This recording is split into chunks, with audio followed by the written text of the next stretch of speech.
I love dresses. I mean, not on me, of course. I'm not nearly elegant enough to pull it off.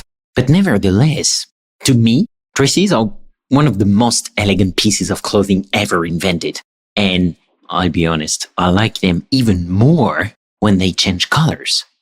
Well, they don't really change colors. It's the way we perceive the colors that can change. You remember that dress from 2016 that looked black and blue to some people and white and gold to others?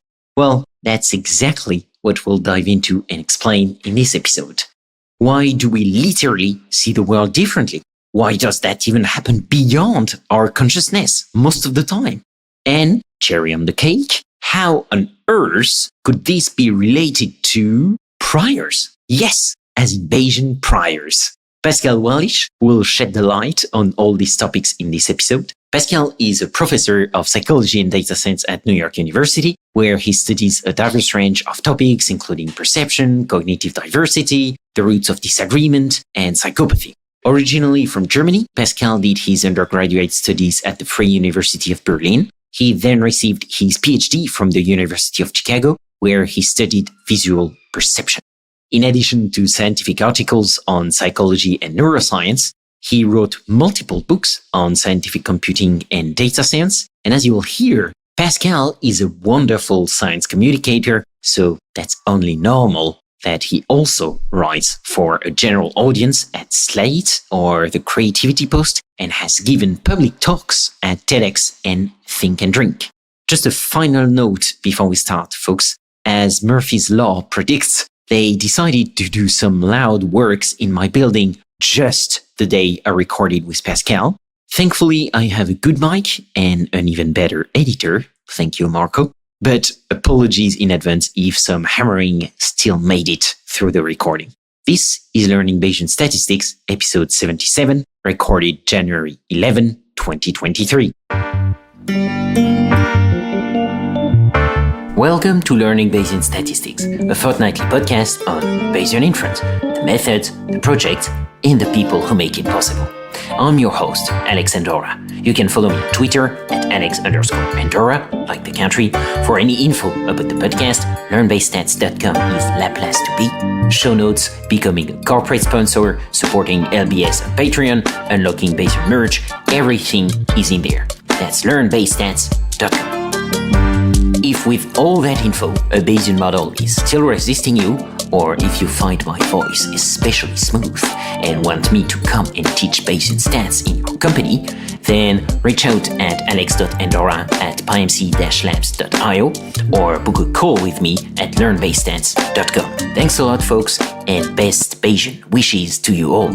Let me show you how to be a good Bayesian. Change your predictions after taking information in. And if you're thinking I'll be less than amazing, let's adjust those expectations. What's a Bayesian? Is someone who cares about evidence and doesn't jump to assumptions based on intuitions and prejudice. A Bayesian makes predictions on the best available info and adjusts the probability, cause every belief is provisional. And when I kick a flow, mostly I'm watching eyes widen, maybe cause my likeness lowers expectations of tight rhyming. How would I know unless I'm rhyming in front of a bunch of blind men, dropping placebo-controlled science like I'm Richard Feynman? Pascal Wallisch, welcome to Learning Bayesian Statistics. Thank you for having me on the show. Yes, thanks a lot for taking the time. Of course. This is already one of my favorite episodes because I loved the way it happened. It was very serendipitous. As probably you can guess, I'm a voracious podcast listener, and I particularly love the You Are Not So Smart podcast of David McCraney. I heard you on that podcast, and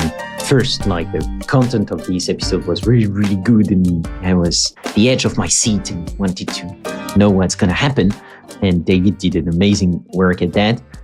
But also then, it appeared to me that it's actually really related to Bayesian's thinking also. Very relevant, yes. And so I was like, okay, we need to dive deeper into that on the show. And I contacted you and you said yes, very, very enthusiastically. So that's super cool. Yes, happy to do it. Awesome. Yeah, well, let's do that. But first, as usual, what's your origin story? How did you come to the world of neuroscience and psychology? And how sinuous of a path was that? I think it was neither sinuous nor straight. It was kind of a random walk. And it is quite a long story, so I'll actually try to make it as short as I can, yes. And that is, I was a math and physics major in high school in Germany, yes. But from that, I mostly realized I don't want to do math or physics for reasons we can get into later if you want to, but I could not see myself doing that for the rest of my life. Now, interestingly enough, this was like in the late 90s, so computers were really big, and I was actually very interested in computers and computer science. So naturally, I decided to study psychology, which was a big surprise to everybody, including myself.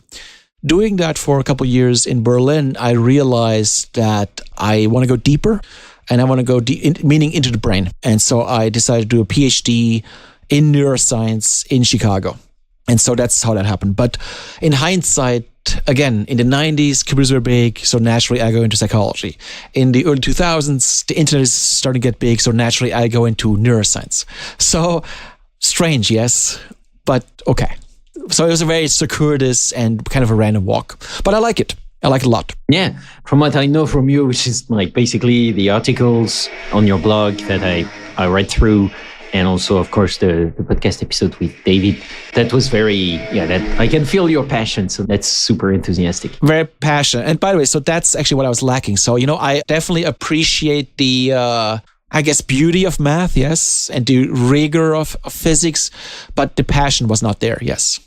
So I do have passion for some aspects. I really like number theory, for instance, but not this all-inclusive passion for the whole field, yes. Yeah, I feel that you seem to be a very curious person. Oh, yeah. I'm kind of the same. I'm like very intellectually curious. And so that can be a curse also, because then you're interested in a lot of things, but you have to choose. And I think, following the things that you're most passionate about is actually a good compass, because otherwise you can spend months and years in things that actually at some point you're like, I'm liking the fire. Yes, that's correct. And it's actually very dangerous. Like you could, if you are curious about many things, you could spend years pursuing avenues that in the end turn out as dead ends. Yes, I agree. It's very dangerous, actually. Yeah. And that reminds me of something I saw. I don't remember where, but I'm pretty sure it was a quote attributed to Warren Buffett or Albert Einstein, any wise quote. Yeah, one of those, yeah. Exactly. But actually, I think the content was interesting. It's like write down the 25 things, the 25 most important things you want to do in your life before you die, and by decreasing order. And then pick the first 5 and focus on that. But most importantly, the other 20 ones, also take them and really throw them away and avoid them like plague, because that's what you don't want to spend your time on, because you're going to be interested in them, but that's not exactly what you want to do. And so you can lose a lot of time on those. That sounds more like Warren Buffett than Einstein. Yeah, for sure. Yeah. But probably Charles Munger, right? Like the brain behind Berkshire Hathaway, Charlie Munger, something like that. Yeah, actually, let's... can you tell people what you're doing nowadays? Yes. Because that's what we're going to dive into in a few minutes. But basically, what's your work? And what are the topics you're particularly interested in? I would say the work I'm doing right now, all of it, broadly falls into the category of cognitive diversity. In other words, recognizing that minds are very complex, that minds are very different from each other in many ways, yes? And so if that is true, and I do believe that's true, that minds are very different and they're very complex, then you will need a lot of data to fully map out the space of possible minds, yes? So that's what we do in our lab. We do investigations of cognition. So broadly conceived, can be perception, can be attention, things like that. But highlighting the complexity, highlighting the diversity of different minds and to really bring that out, you have to have a lot of data. So that's what we do. Broadly conceived. How big of a team are you working on that? That's a good question. It's always a little bit in flux, but I think in my lab right now are about 10 people. So, we work in small teams. So different people working different things. So 10 people about, yeah. So you seem to know already about Bayesian inference. So I'm curious, it's something I ask every guest. Do you remember how you first got introduced to Bayesian methods, and how frequently do you use them today? Oh, it's a very good question. First of all, I remember vividly when I was first introduced to Bayesian methods. Now, this was a very long time ago. It was in fall probably October of 1998. Were you even alive back then? Were you alive yet? I was 8 years old and Oh, wow. probably celebrating the first World Cup of the French football team without knowing what's happening. Yes, that's correct. That summer, 98 was the World Cup in France. Yes, and I remember that. Yeah, anyway, so that was my first semester in college. And if you can believe it, in the first semester, in the very first lecture, a professor, Gerd Gigerenzer, became a professor that day. So he was the head of the Max Planck Institute in Berlin, but you're not necessarily a professor. He was being appointed a professor at the Free University of Berlin, where I was a student, right? And so he gave his inaugural lecture. And in this inaugural lecture, of all things, he talked about Bayesian method. He talked about, I'm sure you know about this, the AIDS detection. If 1 in 1,000 people has AIDS and your test is 99% positive or something like that, what's the probability that you have AIDS if your test is positive? And the answer is, of course, surprisingly, it's actually very low. The probability is very low, like 1 in 100 or something like that. And that was mind-blowing because that, as you said, I was a very curious student in high school, studied many things, but that never came up. So I was like, oh my God, this is amazing. I think I was actually thinking right then and there. That's when I decided to, study this more deeply. So ironically, yes, the most important thing, maybe not ironically, but it makes sense, right? That one of the most important things would come up in the very first lecture. Yeah. So I was fortunate. Yes, Gerd Gigerenzer. He's still, I think he might be retired now, but he was the head of the Max Planck Institute in Berlin at the time. He gave a very engaging lecture on basically judgment and decision making. If your test is positive, what does that mean? And he had done research showing that doctors, how do I say this, ignore the Bayesian prior, more or less. They go with the likelihood. They don't go with the posterior, or they don't take the prior into account to get to the posterior. They just confuse the posterior with the likelihood. Yeah. And that he had done a lot of research on that. And so, again, that was just mind-blowing. And I was like, why don't we teach this in high school, But we don't. Do they teach that in Argentina in high school? I'm French, so I don't know. Or in France? But in France, no, the Bayes theorem, no, it was after high school. By the way, of course, should be called Laplace's theorem, right? So even though they should be called that, the French don't teach that in high school? No? No, unfortunately not. I think we have a bit of probability at the very end of high school. Yes. I'm not sure we see already the Bayes formula. But we do see probabilities for sure, conditional probabilities. Yeah, same thing in Germany, by the way. In high school in Germany, at the very end, last semester or so, we got a little bit of probability, maybe even conditional probability. And as you just said, it's then only one step from conditional probability to Bayesian probability, but they don't make that step. So I was very excited to enter college because I was encountered that in my first lecture. And I think the second part of your question was, how often do I use them? And well, it depends what you're asking for using them. But I use it a lot in teaching. I mean, this comes up every semester, at least once. Actually, multiple times, at least once, right? And also in my work, as you know. So I would say quite a bit. And when you mean in your work, that means you're using Bayesian models or? Bayesian modeling, because as we will talk in a moment, as you just said, we want to go deeper into what was touched on in that podcast by David McRaney. Yes, I mean, these perceptual things are, in my opinion, probably best modeled in a Bayesian framework, yes. And we'll dive into that right now. Just want to make the comment that, yeah, I completely share your enthusiasm with that medical test example. Even though it's and to me, it was one of the first times I really understood the power of the Bayesian methods, because of course I made the mistake. It's like those visual illusions where it's your first response from the brain is going to be, oh yeah, it's 99% because the test is super accurate. So you just take the likelihood. That's what a doctor will tell you, by the way. So I can tell you this from personal experience. If you go to a doctor, that's what they will tell you. So Gigerenzer is right. Yeah, exactly. I remember those studies. Then I dug into that and I was like, oh, actually, they did studies with really well-known doctors and guys who are smart, and they made the mistake. They don't know. And so I was like, wait, but why do we do that? And so then, I just dug into the Bayesian framework. It's true. And I actually use that in my own teaching. I tell the students, you cannot rely on the experts knowing. The doctors are experts on the medicine. They're not experts on the statistics or Bayesian methods. They don't know. You have to know yourself. Okay, let's, because I want to have enough time. And so let's dive into the meat of the episode. And so, yeah, basically, as I said, I've discovered your work through the the You Are Not So Smart podcast. Listeners should go to the show notes. I have a link there to that episode in particular. And I don't want to remake that episode because that'd be boring for you and for me too.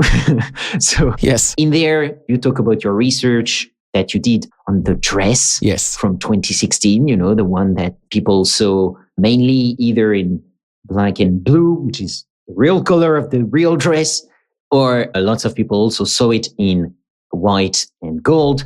And so that whole episode is about that dress, what the work you did to understand what was at the root of those problems. Not that illusion. Like you'll tell us actually how we should call that, and then how you did to reproduce that. So here, can you just remind listeners basically what this dress was about and the problem that it was raising? Well, so very briefly, as you just said, in February 2015, picture of a dress that was taken in a shop in England went viral.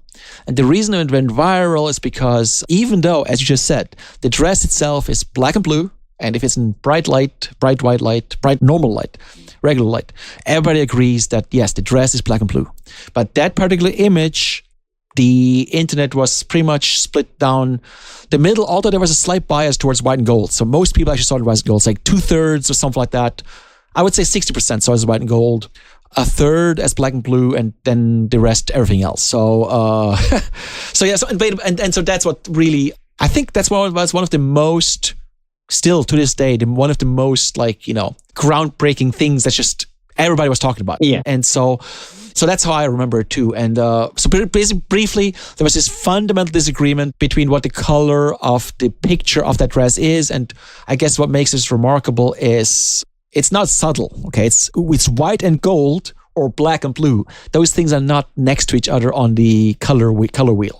And I think that's what was so striking. And by the way, early on, people dismissed this. They said, well, it's different people have different phone settings, like color settings on their phone and stuff like that. But no, you can look on the same screen and different people will still disagree. So that explanation could be dismissed very easily. And I did, of course, that experiment before the show. I mean, not scientific, but I have that picture now on my phone. Right. Because after listening to your episode with David, I was like, okay, this is super interesting. I'm going to be a nerd and talk about that to everybody I encounter in Argentina.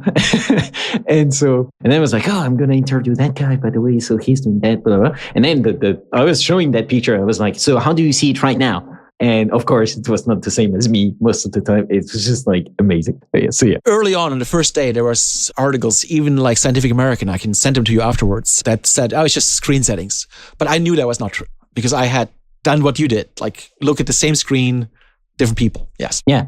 And I want to make clear also that this is like a real picture that completely randomly appeared. Like it's not an experiment that was planted and afterwards we discovered it was one, right? It was like just someone taking a picture. It came out of nowhere, yes. It was not by scientists. It was, literally the people themselves who took the picture also didn't expect that. It's just that they were buying dresses for a wedding and they couldn't agree what to buy. So they took pictures of the dresses. And then later they were looking at them and they just couldn't agree what the color was. And then they were like, what's going on here? Like maybe you need to see the eye doctor. So someone else, I think someone from the band posted that online and then just took off. Yeah. And I remember and there are some clips like that in the episode with David where it's funny because at some point, once it became like, it blew up, it almost became a polarizing issue where it was like black and blue versus white and gold. And I remember people who were like seeing it in black and blue, but because, I don't know, Beyonce or someone else was saying, oh no, I see it white and gold. Then we're like, wait, but I want to see it in white and gold too. Like I want to be like Beyonce, stuff like that. It's just... Exactly. Like, so basically, initially I thought people are just trolling me, but it took for me to meet somebody who I trust completely, not to troll me, that started to take it seriously. Yes. Let's take it seriously. And so let me play the complete beginner, which is not that hard because it's a very new field for me. Okay. But basically, isn't that something we already know? Because to me, visual illusions are common knowledge, right? If I just go to any science museum, I can be blown away by amazing illusions where my brain sees something, my eyes see something, but actually my brain interprets it in another way. So what makes that dress particular, if anything makes it particular. Oh, yes, it does. So let me tell you why the dress is special, and give you at least 3 reasons why the dress is special to me. I mean, not just to me, but to vision scientists, I guess. The first one is prior to that day, so prior to February 2015, most vision scientists would probably agree with the fact that color is very simple, or color perception is very simple. And the idea is, if I measure your human response transfer function to 3 basic lights, yes, I can predict your response to any light. This is quite the statement, but there's a field in vision science called psychophysics where you can show that. If I measure what's called your transfer function or your response function to 3 elementary lights, I can predict your response to any light. It's quite amazing. It's quite the achievement of vision scientists to be able to do that, yes? I mean, that's what science is, right? I can basically break down the complexities of color vision into its element forms. There's 3 building blocks. And then if I understand those, I can basically predict your response to any light, any mixture of light. That's quite amazing, right? It's essentially, by the way, the essence of like TVs or screens, that from the elements in your LCD screen, if you watch this on an LCD screen or your computer or whatever, you can constitute any light mixture that you want. It's amazing, right? That you can do that. Well, what the dress shows is that's just not true. There's more to color perception than this simple light mixture, yes? So basically the brain takes other things into account. That's number one. The second thing is, you're absolutely right. And I'm not sure, I apologize. I haven't listened to your podcast as much as I should. So I don't know what else you have covered. But so for instance, in vision, it's been very well known for many years that Bayesian priors play a role in motion perception, yes? So let me give you an example.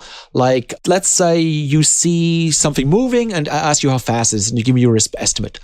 If I then show you the same image or the same moving stimulus at a lower contrast, yes, you will then perceive it as slower. Why? Because your estimate is more noisy, so your brain will put more emphasis on the prior. And the prior is for slower speeds because most things are not moving at all.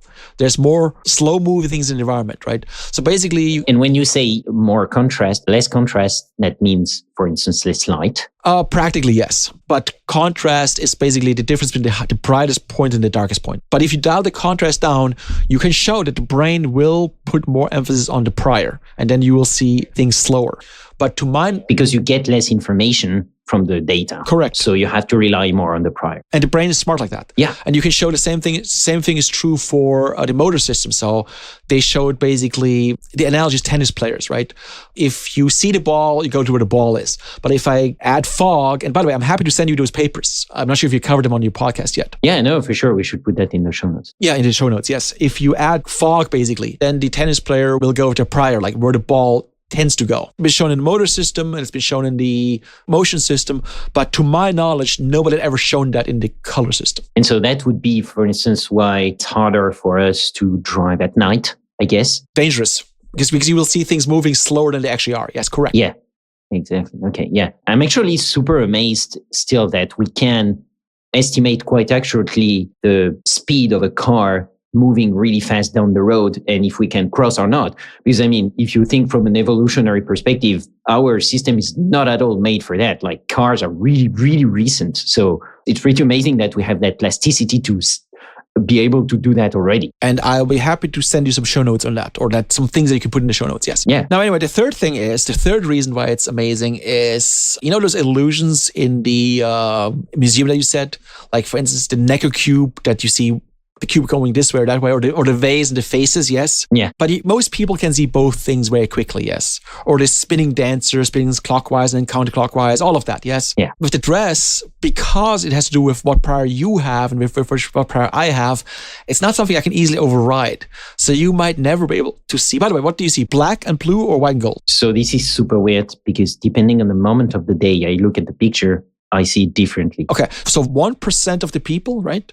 In my data set, I have now almost 50,000 people who did this in my data set. Remember I said I do this at big scale, yes? About 1% of people are like you. Their priors are so close that whatever the mood of the day is or the lighting of the day is, they switch. But most people are not like that. I want to make clear, I cannot switch on demand. It's just it's super weird. And I actually had the page on Wikipedia on my phone opened for a while. And then I was like, wait, and it changed color. I was like, wait, that's super weird. Maybe the image is dynamic on Wikipedia. I was like, I don't know. Maybe it's not exactly the same image. So I downloaded the image on my phone to be sure that it was the same. And then it was still like from time to time, black and blue, and then white and gold. And I was like, what's going on? It's funny to mention that because there was a lot of conspiracy theories about that early on, that these news sites had switched the image. Yeah. Yes. And the fourth thing that makes it, so those are the three things so far. The third one being that you can't switch, whereas in most of these illusions in the museum, you can switch. Yes.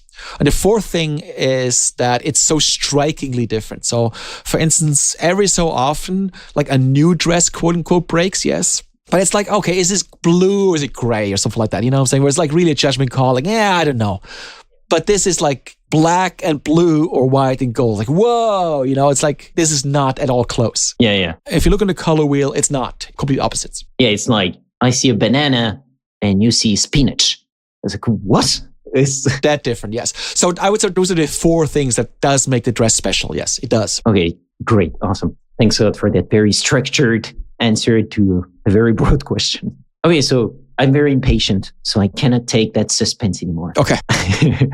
So tell us why some of us see that dress as it is, so black and blue, and some of us see it as white and gold. And then you said, like in the experiment you did, 1% of the people could see both. Right. Yeah. And again, so tell us that. But again, listeners who want to dive deeper, they should listen to that You Are Not So Smart episode for the details of exactly how you discovered this and how you reproduced it afterwards with beautiful combination of socks and Crocs. I see. Well, there's a lot here. So I'm going to make it as Bayesian as I can because this is a Bayesian podcast. Yes. So let me contrast this with the emotion stuff, or explain this in the context of the emotion stuff. So basically in the emotion case, yes, everybody has the same prior because everybody has the same experience, because in the real world, slow things or even not moving things are just much more common than fast moving things. Yes. Which, by the way, I promise you, I would send you this paper and I will. But basically, that's actually one hint that people can see fast moving stuff because it's so unusual. The likelihood is very strong. But anyway, my point is that, so in the motion domain, everybody has the same experience. Let's talk about the dress. So the picture of the dress, the illumination is not defined.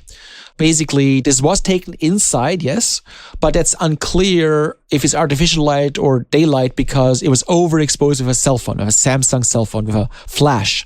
So let me ask you, as the Bayesian, what does the brain do if the likelihood is unclear? If there's missing information, does the brain say, I don't know? Does the brain say that? Yeah. If the likelihood is unknown, if there's missing information, what does the Bayesian brain do? So I'm not a specialist of the brain, but I can tell you what a model would do. What would the model do? If the data is not informative enough, then you rely on the priors. Wonderful.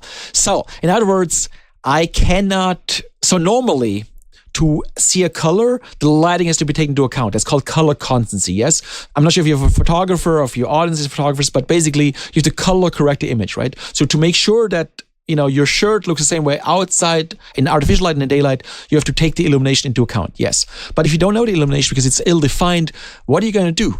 So here's the cool thing. Some people have more experience with artificial light and some people have more experience with natural light. Everything else being equal. Of course, everything else will not be equal, which is why we need large groups. But the idea is that, would you agree with me that if someone gets up at the break of dawn, when the sun goes up, that everything else being equal, they will be more exposed to daylight, sunlight, than somebody who gets up late and stays up late, who will then be more exposed to artificial light. Would you agree with that? Yeah. Okay. I would agree with that. Like, especially me, I'm not an early bird. Like, I would have difficulties telling you what color consistency is of the dawn, of the very beginning of the days. And I can be very more detailed about the sunset light, which I love and watch a lot. So to make a long story short, people who are morning people and are exposed to more daylight, in our Bayesian account, would predict that they have a daylight prior, that their prior of illumination is a daylight prior. And they will then mentally subtract that. I want to be clear, not explicitly, not like deliberately, but unconsciously, their perceptual system will assume the illumination is daylight and they will subtract that. Now, and daylight is bluish, okay? If you look at the sky is blue, right? So if you subtract bluish light, a more yellowish image will remain. Yes, if you subtract from gray. And that's exactly what those people see. And if you have people who get up as you, they're like a night owl, they are more exposed to incandescent light, and I'm happy to show this to you in the show notes. Incandescent light is more warm, has more long wavelengths. And if you subtract these long wavelengths from gray, then you will get a shorter wavelength image, which is bluish. And that's exactly what you see. And we did in our study close the loop. So basically people who are morning people see it as white and gold. People who are night people see it as black and blue. And people who are morning people are more likely to assume it was daylight. And people who are night people are more likely to see it as artificial light, so it's closed loop. And finally, one more thing. Obviously, let's say you are a night person, but you have neon lights as opposed to incandescent light. Then this wouldn't work. Or let's say you are a night person, but you are forced to get up in the morning because of your job. I don't know what your job is, but let's say you do.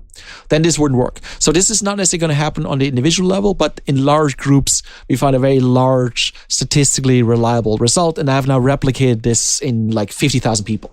But you did raise an important point, which is, so what? Maybe the dress is just a fluke. Who knows what's going on with the dress, right? As you just said, if you truly understand something scientifically, you should be able to reproduce it, yes? So we did. Oh, maybe before you go into that, because I think it will be relevant. Go ahead. Just a very short question. Why did you start from gray to subtract? Because you said we have gray, we subtract blue, and we have gray, we subtract red. Good point. Gray is just the perceptual neutral point. So basically, if the illumination is ill-defined, that's basically means perceptually gray, if that makes sense. That's having basically no data. Okay. No data is gray, yes. Okay. It's not black. It's important. It's gray. Okay, anyway, so to close the loop, I did the dress stuff by myself and I started to think about the principles, yes.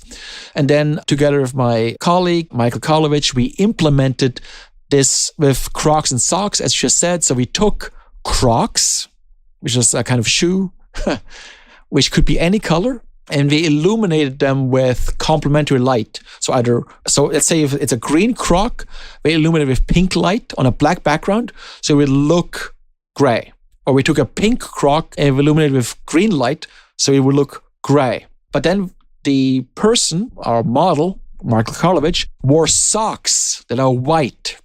And those white socks would then, if the light was green, would then look green. Or if the light was pink, they would look pink. And now comes the big, reveal.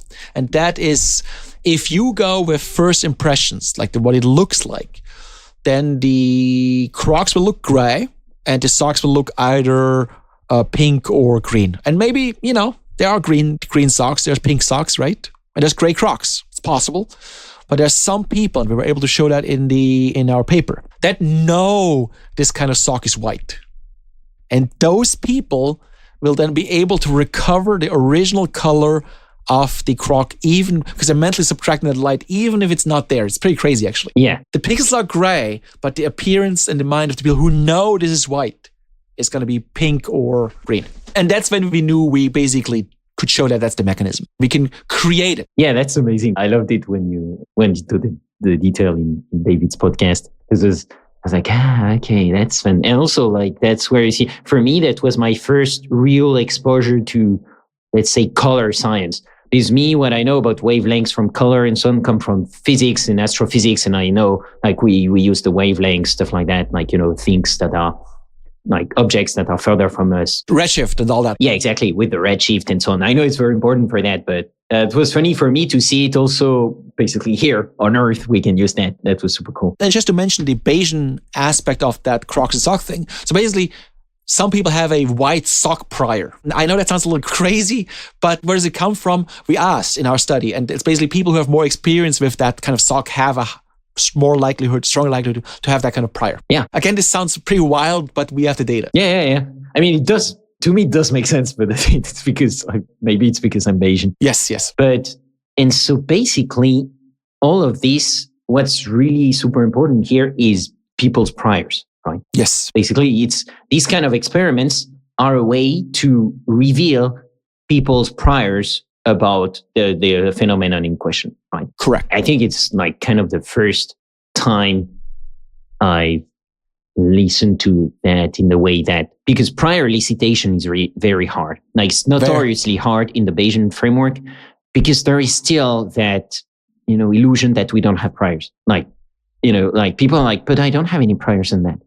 And then what I say is, now I don't say, of course you have prior, you stupid. I'm like, okay, let's say you don't have priors. And then I just ask questions, but let's say that, I don't know, where if you try to have a model about trying to model the patterns of migration from birds, and you're making a model about that. You need priors on, I don't know, the velocity of birds.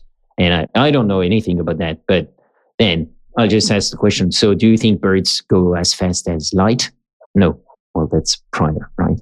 And do you think birds go as slow as a turtle? No. Like, so you have priors. It's just like they are so ingrained that you actually don't know you have them. And that's actually a really good point. So basically, if I asked you, if you have a white sock prior, you would say, of course not. Or you have a daylight prior or something like that.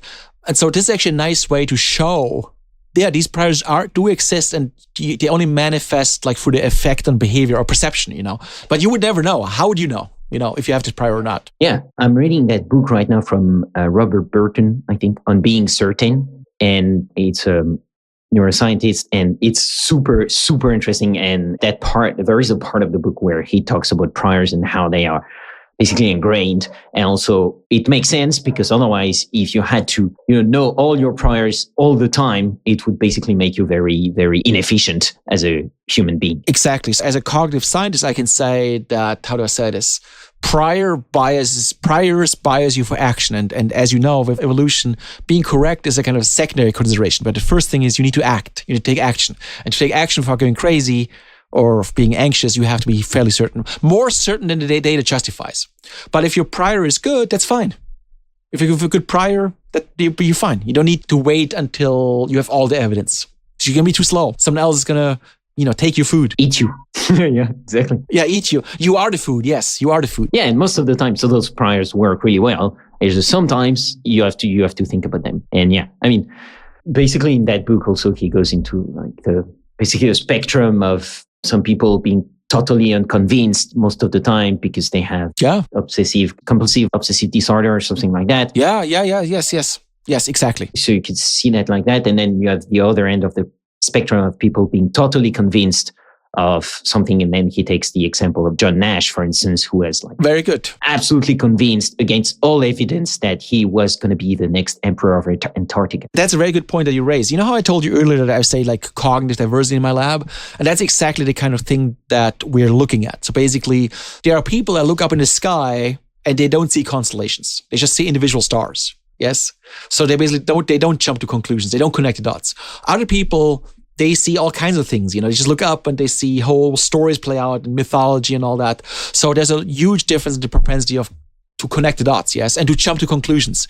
And as you just said, some people are very willing to take priors to jump to conclusions and others are not. And a society probably needs a good mix of both, some people who are very cautious and some people who are very willing to take risks, and then we'll sort itself out, yes. Exactly. And indeed, he goes into those topics in the book, and that's fascinating for that, because it's also the difference between knowing and the feeling of knowing, and how actually the feeling of knowing in a lot of circumstances takes precedence. And so you can feel like you know something when actually you don't, or it's absolutely fascinating. Wonderful. Yeah. So basically that means that all these things is really related to priors, which I found amazing. And yes. Yeah, I mean, as a Bayesian modeler and also like a teacher, for me, it's really useful to have those, concrete examples, because that helps me teach basically about not only the importance of priors, but also the fact that it's just like they are there. So just like, try and elicit them. And then the problem is, how do you elicit priors from people consistently and without biasing too much that elicitation of priors? Because ideally you want people to really tell them their priors and not priors that they think are acceptable or something like that. And so that's really something important and hard to do still. You might want to look into the slow motion prior. I'm going to send you a paper. That's very consistent. It's a very strong effect and it's a very consistent effect. Everybody has that, as far as I can tell, because slowly moving things are just so much more common than fast moving things. Yeah. That makes sense. So yeah, definitely that's super cool. And to me, does that mean that brain is essentially a Bayesian machinery? I'm going to say, I don't know. And let me tell you why I'm hedging. I have a nuanced answer to that. And let me tell you why. The perceptual system, absolutely, yes. I mean, it does work like that. The motor system, yes. And I will send you the papers for your show notes. But, and I'm also going to send you those papers, you probably already know about them, but We just talked about this. And yet, doctors ignore the prior. You know what I'm saying? In the decision making. And yet, people ignore the prior. You know about the farmer? This is a classic example. Bob reads a lot of books and he has glasses. What's more likely, that he's a farmer or that he's a librarian? Yeah. And most people say, well, obviously a librarian. But that's not true. He's more likely to be a farmer because there's 20 or 30 times more farmers than there's librarians, because people ignore the prior. So what's going on? Part of the brain is definitely Bayesian, like perceptual system, motor system. But another part, the reasoning part, I guess, every time you show that, and as you know, you can get a Nobel Prize for showing this, Kahneman and Tversky, right? Not so much. And Gergens of all these studies and doctors, no, they don't take. So which one is it? And I'm not sure. Is the difference conscious versus unconscious, if that makes sense? So in other words, the conscious brain is not Bayesian, but the unconscious one is? Maybe. Maybe that's what the unconscious mind is, priors. You know how Freud said he knows what's in the unconscious, it's sex? Maybe we know what's in the unconscious, it's just priors. Maybe. That does make more sense to me. Me too. You know, Freud, some people say fraud, but anyway, let's not go into that. But the point is that that's how he sold it though. He was like, I know what's in your unconscious, it's just sex, sexual urges. That's what sold. That's why you become popular. But I think I agree with you. I think it's probably priors. Yeah, that's fascinating. I love that. Anyway, so that's my position on that. I still haven't done the key experiment, right? So can you turn some reasoning more or less Bayesian depending on how much more conscious you make it? But that would be my prediction. Yeah, that's definitely the thing I would like to do afterwards. Like, can you control that slider? Yes. Basically, like, because I'm guessing that there are situations where it's evolutionary more interesting to be a Bayesian and then not, depends on the situations. And so I'm guessing that the brain tries to do that slider, but we don't know how it does that. And so the question would be, how do you do? That is my prediction, that the brain will be adaptive. In other words, that when it benefits it will use it, otherwise it won't. And that's actually, by the way, also what I tell my students, like that Bayesian reasoning is great if you have a great prior. If you have a bad prior, then you're in trouble, because I will not be able to change your mind. I mean, let's say you believe some crazy stuff for whatever reason, right? And you're 100% sure. What am I going to tell you? As you know, if your probability of your prior is 1, it doesn't matter what the evidence is. I can never update that. Mathematically impossible, right? So the brain might want to be more adaptive about that. Well, sometimes I'm not going to be Bayesian at all. And maybe that's what consciousness is. Remember? The idea from a neuroscience perspective that consciousness is like this thing you need when you're in an unknown situation. So actually that would track is what I'm saying. We've go with your prior when you basically go on autopilot. Yes. So basically, have you ever driven home not knowing even where you were going and anything? And that's unconscious, right? And that's because you have a good prior how to do that. No, clearly, definitely. And the other day I noticed something really that made me laugh. I always take the stairs to go up and down my flat, and I live on the 5th floor. So the other day I was just like in my thoughts going up, and then I stop, I open the door from the stairs to go to my flat. And then in front of my door, I'm like, that's not my flat. But just, it was super fast. I'm like, I'm sure I'm not at the right floor. And I was at the 4th floor and not the 5th one. And afterwards I was like, that's weird, because how did I know it was not my flat? Because I didn't see the door of the floor. And then it hit me. I was like, oh yeah, there were no, a rug. There were no rug in front of the door. And it was completely unconscious. But then I was like, unconsciously realized that. Exactly. Yeah. There you go. So that's be my prediction from that the more conscious you make the processing, the less it's going to rely on priors. That would make sense, because that means that you cannot take the decision automatically. And so that correct. Probably it's correlated with the fact that you have bad priors or yes, priors that are too diffuse. And then the system is like, okay, we need input here because we don't know what to do. Exactly. And so actually you talked a bit about that already. You said like in 1% of your data set, people could see the 2 different combinations of the dress. Yes. I'm guessing you tried to replicate that also with the Crocs. Oh, yes. So can you tell us, like, is it technically possible to so it's technically possible to see both combination, as I do, for instance, depending on the moment of the day. So you said it's because the priors for both cases are too close, basically. And also, so maybe if you have interested to dive on that. And also I have a related question, which is it technically possible to see the dress or the Crocs and socks in totally different combinations of colors? So like the dress, for instance, we suppose that it's going to be blue and black or white and gold. But can someone come back and be like, I see it green and pink? Is that possible, technically? So there's a lot here. So briefly, not green and pink, but what is relatively common is that someone is like, say, an artist, and they say, I see it as blue and gold. So they basically combine the two. And actually, if you look at the actual pixels on Photoshop with the color dropper, they are actually right. The pixels are blue and gold. So there are some people who are able to ignore their prior because they're just good with colors because of their background of like, they can see through it. You know what I'm saying? They're like, their job is, they're so good with colors because that's what they do all day. And their job as an artist or as a photographer, photographers too, actually, that they can just tell, and they will tell you it's actually blue and gold, and they're right. And frankly, that's what I see now because I've worked on this so much that I now see it blue and gold. Yeah. Wait, didn't you see that the dress is actually black and blue? No, but the image is blue and gold. How is that possible? And that's what people who are very familiar with that, photographers, artists, they see that. But there was another question that you had, and that was about, yes. So some people see it like about 1% if they switch, yes?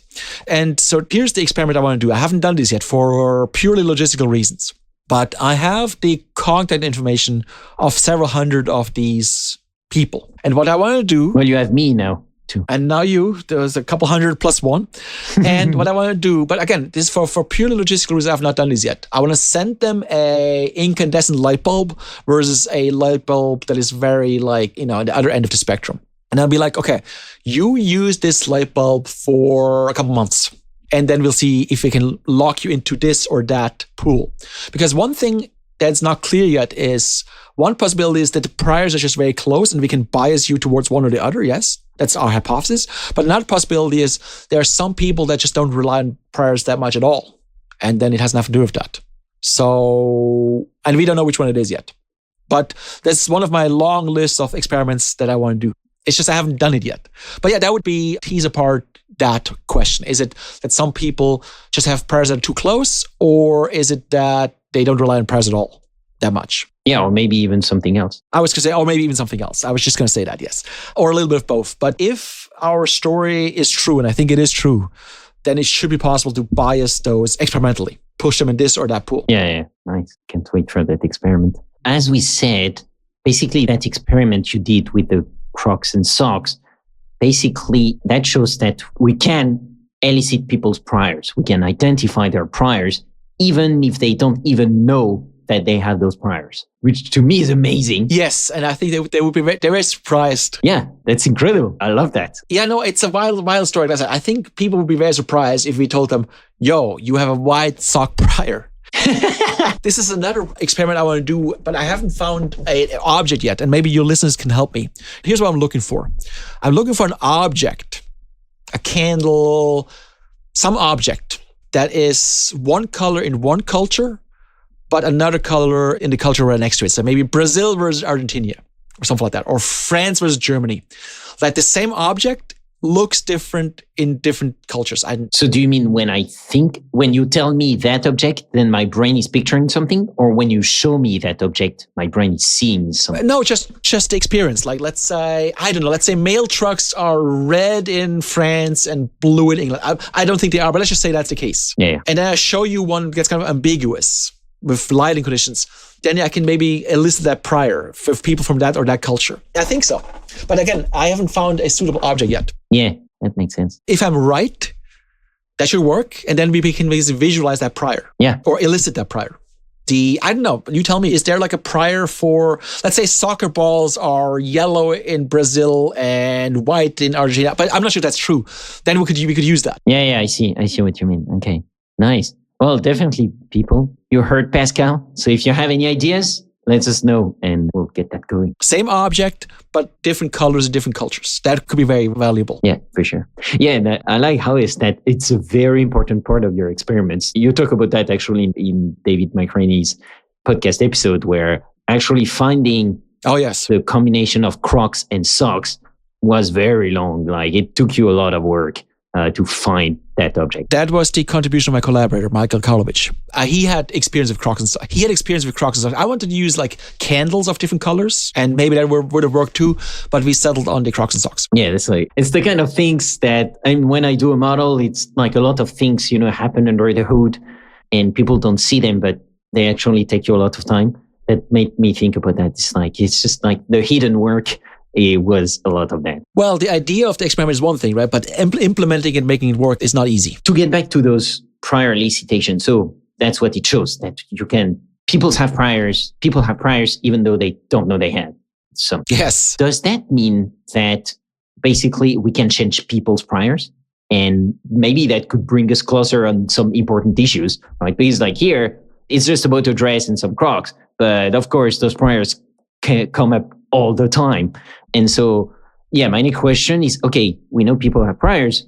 Does that mean we can change those priors? Well, how do I say? If I'm right, I'm not sure if I'm right, but if I'm right, then priors are set by experience, yes? And so that would imply that by repeated exposure, you can change those priors. However, I am concerned about that. In other words, you said that it could unite the people. I'm very concerned that it's used right now actually to divide the people. Yeah. The idea being that if you consume a certain kind of news outlet, yes, and someone else consumes another kind of outlet, you might stop agreeing about what even constitutes reality, yes. And as far as I can tell, this is used by people who control these media outlets right now to actually control and divide the people, or divide the people to control the people. Yes. Yeah. It was going to be my next question, which was actually worrying me when I was writing the questions. It's very worrying. Yes. Yeah. Which is like, but then can you change people's priors without them knowing? Because if they don't know they have priors, then probably you can change them without them even realizing that. There's no doubt in my mind that media companies, social media companies are doing this right now. Now, are they doing that with that in mind? I don't know. But that's what's effectively happening. That, say you're on Twitter, you're in a certain group of people who share similar... You might think everybody's a Bayesian because in your network, everybody is. Yes. In my network, maybe I think everybody's a vision scientist. And so the idea is that here's actually something that's very interesting and very scary, actually. Historically, right? You would live in a small village, in a small tribe, like I'm talking about 10,000 years ago, yes? And you would all be more or less exposed to the same experiences, yes? In the modern world, particularly online, that is not true at all. We all listen to different shows, listen to different music, watch different shows, read different newspapers.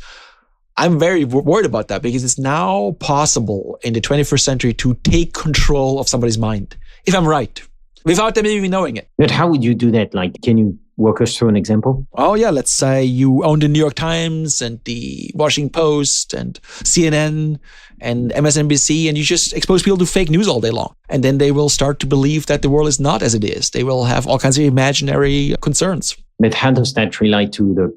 Oh, yeah, that relates to the priors because it changes your experiment of something. Like, if you keep seeing, for instance, the news that, I don't know, there are terrorist attacks all the time, then your brain is like, wait, there are way more terrorist attacks than I thought. We definitely need to do something about that. Correct. And there's lots of research on this already, actually, not with the Bayesian framework, but the idea is that people think something is an issue if the news mentions it more. Yes. Whether it's an issue or not, actually. And of course, the news has their own incentives, like they're being paid by clicks and, things like that. So they might have a vested interest to create outrage when there's no reason for it, because outrage sells, clicks sell, For sure. Yeah. That's another part of the brain that loves that. Right. Actually, I'd like, because time is flying by, but I'd like to ask you a bit about the modeling part. Okay. Because you said, actually, you're using Bayesian models to model the brain, which is itself Bayesian in some ways. This part of it, but yes. Yeah. Maybe take an example. How does that work? Like, those models are really Bayesian models. Yes. So from a Bayesian perspective, yes, the innovation is, and again, I will send you the evolution of this for the show notes, yes. But basically, I don't know. I'm trying to retrace our steps like in the history of like cognitive science, yes. But basically by the early 2000s, it was clear that people use priors in perception. And I already gave you several examples and there was highly well published and made a lot of impact and all of that. The next step, and that's where we come in, is that different people have different priors. So basically, in a population modeling, you now have two different priors. So one part of the population has a long wavelength prior of the light and one has a short wavelength prior of the light. And you have a competitive model to predict who sees what. So that's the innovation. So we go from a model with one prior to a model with like two priors, and they're competing with each other. So that's from a Bayesian modeling perspective, the innovation, and applying that to cognitive responses or perception. I see. Okay. So I guess the structure of your models is a Bayesian structure. So you have your data that comes, and then the whole structure is your model with priors on your parameters. And then how do you run those models? What do you use? Oh, that's a good question. So we constrain it with just, that's why I said, and I don't know, what your background is, but you said something about astronomy? I didn't study that, but I'm fascinated by it. So Okay. But anyway, so the point is, in one word, big data. Like we use lots of data to fine-tune the parameters and update the parameters of those models. Okay. To then, have a likelihood function. You know what I mean? Like, yeah. Yes. But I'm curious about the software. Oh. Are you using some open source tools? Like, how does that work in your world? No. We use MATLAB and Python. We just write it ourselves. Okay. I see. Well, if you're using Python, you should give a try to PyMC. Oh, look, I'm sure that's true. It's just that, yes, you're right. We should. But it's just that because we're writing the samplers for you. It's going to save you time. I see. Yeah, that's definitely true. It's just that it's also not a big deal, right? I mean, but you're right. We should not reinvent the wheel. Yes. I guess, yeah, because basically your specialty is in the model, and basically having the nerdy people doing the algorithms and so on. And then you can just rely on that is something that I found super valuable because myself, I'm not a mathematician. So actually having those frameworks empowers me because I don't have to do hard math to do my models.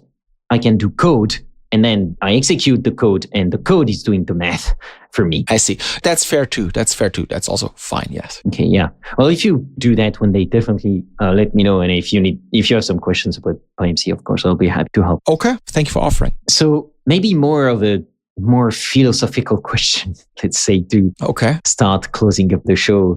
I'm curious to you, what does your research into these topics say about as humans, and in particular, how we literally and figuratively see the world differently? Well, I think the reality is that, and I see this in my students, most people just assume that the way they see the world is the way other people see the world. And that's because in their mind, because that's how the world is, yes? The reality is, and this is a little scary, which is, I understand people don't want to hear that. The reality is that you're seeing the world through a particular lens, with a particular filter, from a particular perspective, and that's literally colored by your experience. So that might not agree with somebody else's perception of the world, right? And I do think that we have to come to terms with, let's say I say something and you say, I disagree. My first instinct is to say, well, you're wrong, or you're crazy, or you're trolling me, or whatever, yes? Or you're but stupid. I think we need to, yes, all of that. Yes. So, but I think we need to start evolving or developing rather a culture where we say, okay, we disagree. So that's interesting, right? Why is that? Is it perhaps possible that we have different priors? And if that's true, where did these priors come from? Is there a way to reconcile this somehow, And right now, I don't see that culture at all. I see conflict, I see disagreement, I see polarization. And I think a lot of that is very unfortunate, yes? And there is a lot of, I would say, needless conflict because, I think that we are not aware. I mean, not all of us, but most people are not aware. They have these priors and the way they are impacting their perception. And so I think a lot of conflict could be avoided by just acknowledging that the way you see something is not necessarily because that's how it is, but because of your prior, and someone else might have a different prior, and let's resolve that. Yeah, and that's why I love this idea of prior elicitation, right? It's because basically priors seem to mainly be unconscious. You got it. So we are not aware of them, at least consciously. And so we think we're unbiased, and we think we see the reality as it is. And then if you're able to elicit the priors and show people that they do have priors, even though they think they don't, well, that can change the game, because that makes you anybody would be in awe at that. It's wait, what? Oh, I didn't even know I was thinking that. And so that's why it's so important what you do, because making people aware of this Bayesian framework in general, right? And then on the importance of priors in particular, I think that could be a game changer because, as I said, I was not exposed to this whole Bayesian framework until I went to college, right? And only because I went to college in this field. What if I had either not gone to college or not gone in this field? I might have no idea that this whole framework even exists. And then I'll be like, what are you talking about? And so I do think we need to spread awareness. And then once that is a thing, then we can talk about specifically, okay, let's make these priors visible. And then the ultimate goal will be to live happier together. Because as you said or implied, or what maybe I implied it, a lot of this suffering is inflicted by other people on other people. There's no need for that, you know what I'm saying? It's literally needless. We don't even disagree. We just think we disagree. Yeah, I see.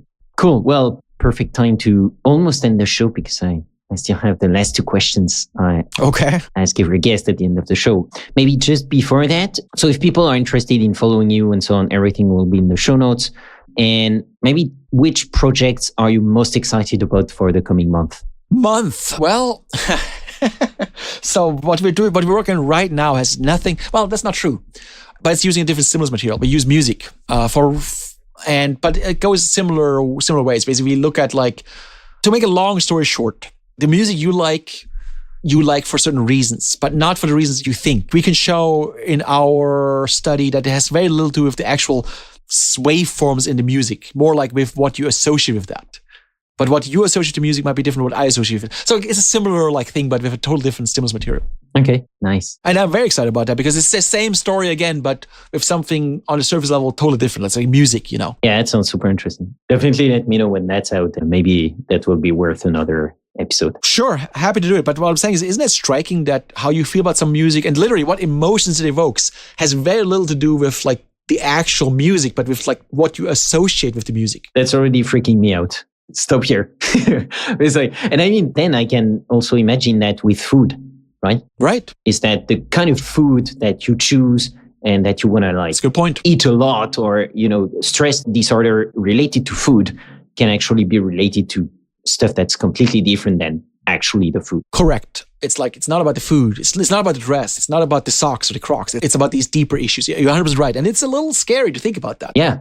It's accessing parts of yourself that you didn't even know were there. And they're influencing you. They're influencing your perception. Oh, yeah. And behavior. Yes. Yeah.